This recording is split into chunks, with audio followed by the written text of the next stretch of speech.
Signos vitales. ¿Qué son los signos vitales? Signos que reflejan el estado fisiológico que son regidos por los órganos vitales, cerebro, corazón y pulmón. Son esenciales para la supervivencia del individuo y son temperatura, pulso, tensión arterial y respiración. Mi video a continuación.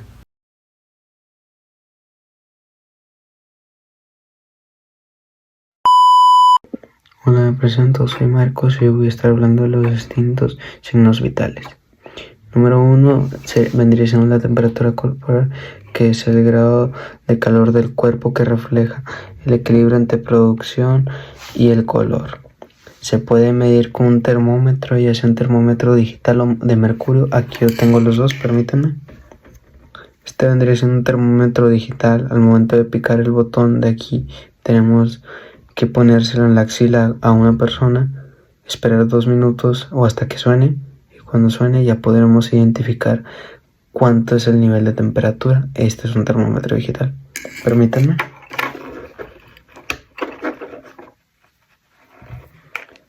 Este vendría siendo un termómetro de mercurio. Tiene la misma función, nada más que este no tiene ningún botón. Tenemos que dejarlo de 1 a 2, de 2 a 2 minutos y medio en la axila de la persona que queramos identificar su nivel de temperatura corporal.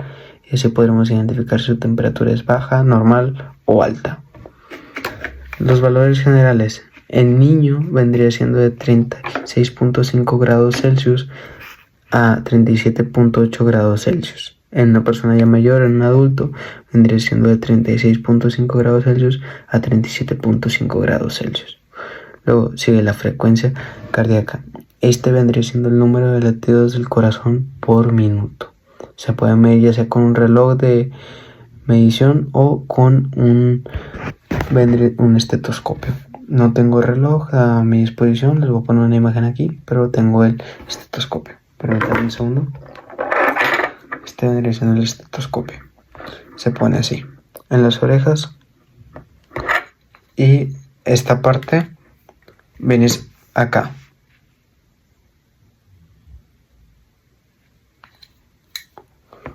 Así, y con esto nos puede ayudar a identificar el nivel de latidos de una persona por minuto.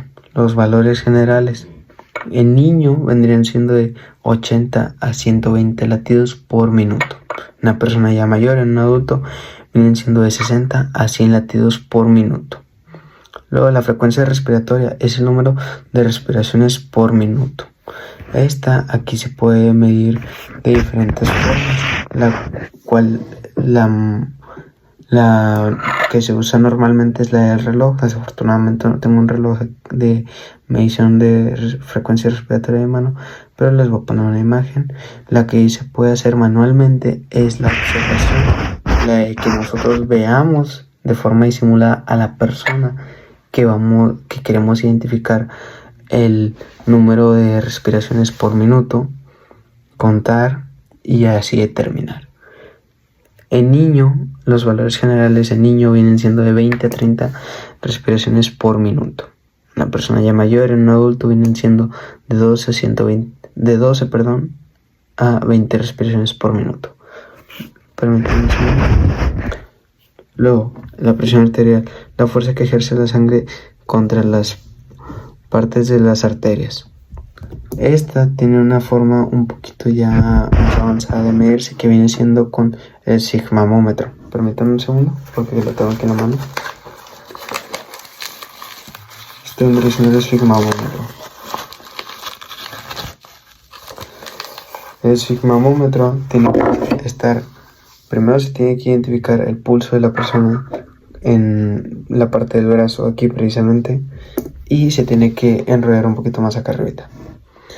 Al momento de enrollarse se tiene que empezar a cerrar la cámara de aire y luego empezar a ejercer hasta que llegue a un cierto nivel de lo que viene siendo el reloj de acá.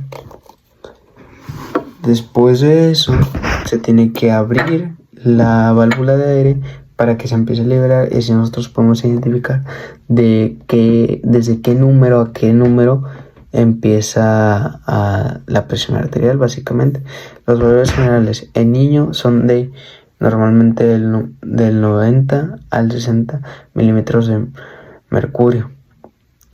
Luego en adulto vienen siendo de 120 a 80 milímetros de mercurio. La saturación de oxígeno, esta sí ya viene siendo el quinto y último, por así decirlo, signo vital, que es el porcentaje de oxígeno transportado por la hemoglobina en la sangre. Esta se puede medir con un oxímetro. Lo tengo aquí en la mano, permítanme. Este viene siendo el oxímetro. Se pone en el dedo índice, ya sea de la mano derecha o izquierda. Por lo regular se puede poner en cualquier dedo, pero lo recomendable y lo habitual es siempre ponerlo en el dedo índice. Se pica el botón que está aquí y esperamos a que marque pues bien la saturación de oxígeno. Como dato interesante, también se puede encontrar la frecuencia cardíaca en este mismo aparatito. El valor general, tanto en niño como en adulto, es del 95 al 100%. Y también eso aplica en niño y en adulto. Tipos de infecciones. ¿Qué son? Infección es el proceso por el cual el patógeno, agente infeccioso, penetra el organismo, crece y se multiplica. Patógenos son los agentes que causan infecciones. Patógenos comunes, los agentes que suelen causar infecciones en el hombre. Son las bacterias patógenas, algunos protozoarios, hongos, virus y eimentos. Mi video sobre infecciones a continuación.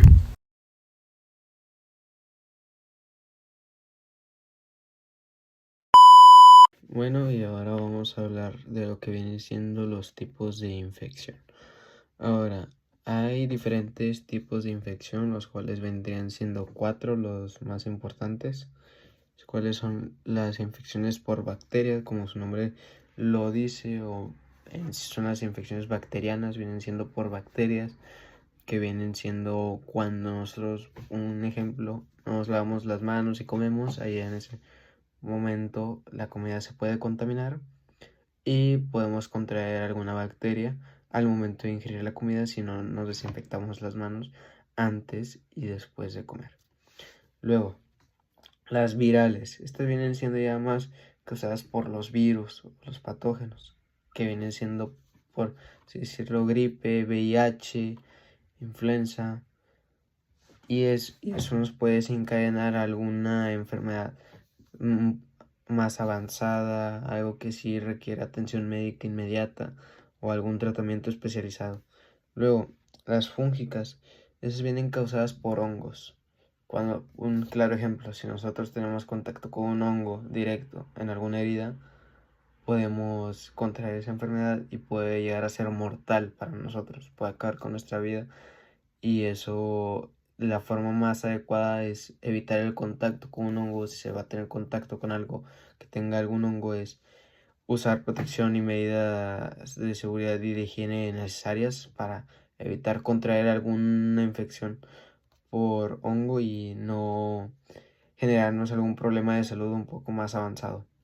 Luego, las infecciones parasitarias, como su nombre también lo indica, son causadas por parásitos que pueden llegar a ser lombrices. Otro claro ejemplo es cuando comemos comida contaminada o cosas de alimentos de la calle donde no hay cierto nivel adecuado de higiene. Podemos llegar a contraer alguna de esas enfermedades, o sea, una infección parasitaria, la cual puede hacer que los parásitos vivan dentro de nosotros y puede desencadenar una serie de alteraciones en nuestro sistema inmunológico y puede llegar a causarnos que tengamos que ir al hospital de forma inmediata. ¿Cuál es la prevención o el tratamiento, por así decirlo? Las infecciones bacterianas se pueden prevenir tomando antibióticos adecuados o siguiendo recetas médicas. El lavado de manos, la higiene personal, mantener una buena higiene, lavarnos las manos, desinfectárnoslas ya sea con agua ya sea con agua y con jabón o con algún gel antibacterial antes y después de comer o de entrar a algún área donde haya mucha presencia de enfermedad. Luego, para las para las infecciones virales, las que vienen siendo por virus o patógenos, esas se pueden prevenir por vacunas. Un claro ejemplo, la vacuna contra la influenza.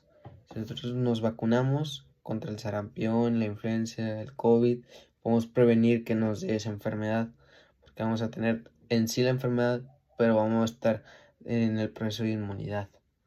Si nosotros nos vacunamos y tenemos nuestro esquema de vacunación completo, vamos a evitar contraer esas enfermedades, o en su efecto, si las llegamos a contraer, va a ser solo en el momento que nos den la vacuna y ya no batallar a futuro.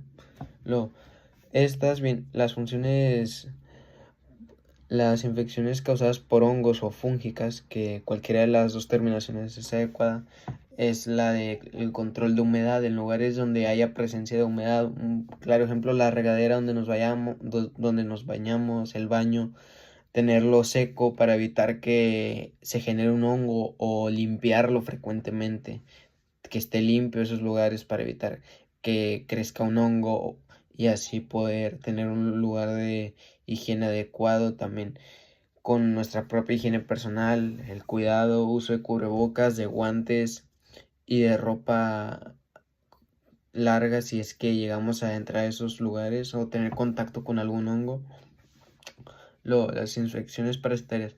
Esta puede, puede, perdón, se puede prevenir de la siguiente forma: del lavado de manos, uso de guantes, de desinfectar los alimentos adecuadamente al momento de, si vamos a preparar una comida, lavarlos para que así estén limpios y no contraer ninguna enfermedad. Comer en un espacio limpio para evitar alguna enfermedad, evitar el contacto con personas antes y después y al momento de comer para evitar contraer alguna enfermedad. Y bueno, eso sería todo en los tipos de infecciones. La forma un poco más tradicional de contraer alguna infección viene siendo ya sea por que nosotros tenemos contacto con algún paciente o alguna persona enferma con este tipo de infección. Las vías de entrada y salida, que vienen siendo las de salida, vienen siendo la tos, flema, baba, líquido corporal nuestro, y se puede contraer por tacto, ya sea por besos, tocarnos la cara y así. Las vías de entrada pueden venir siendo la boca, los ojos, la nariz, el oído y así. Estas se transmiten debido a que llega el virus, se ingiere y afecta directamente al sistema nervioso, y el patógeno se empieza a desarrollar, lo que a la larga empieza a generarnos problemas para la salud. A continuación, mis conclusiones sobre signos vitales y tipos de infecciones. En conclusión, los signos vitales, los cuales son 5: la temperatura corporal, la frecuencia cardíaca o pulso, la frecuencia respiratoria, la presión arterial y la saturación de oxígeno, las cuales son 5, son necesarias identificarlas, tener un buen margen de ellas, controlarlas y llevar un buen control de las mismas para evitar que nosotros estemos pasando por algún problema en esos signos vitales, los cuales también pueden ayudar de que si alguna persona sufre algún incidente y la persona queda inconsciente, podemos identificar si la persona sigue con vida y saber qué hacer en el determinado momento. Para estos signos vitales es importante identificar, saber cómo tomarlos, los valores normales y anormales, y estos signos vitales nos pueden ayudar por si en algún momento una persona necesita atención inmediata, podamos brindar el apoyo. Ahora, en los tipos de infecciones son 4: las bacterianas, las virales, las fúngicas o de hongos y las parasitarias. Prevenirlas es necesario para evitar contraer alguna enfermedad, virus o desarrollar por así decirlo, alguna enfermedad donde se requiera un tratamiento más avanzado.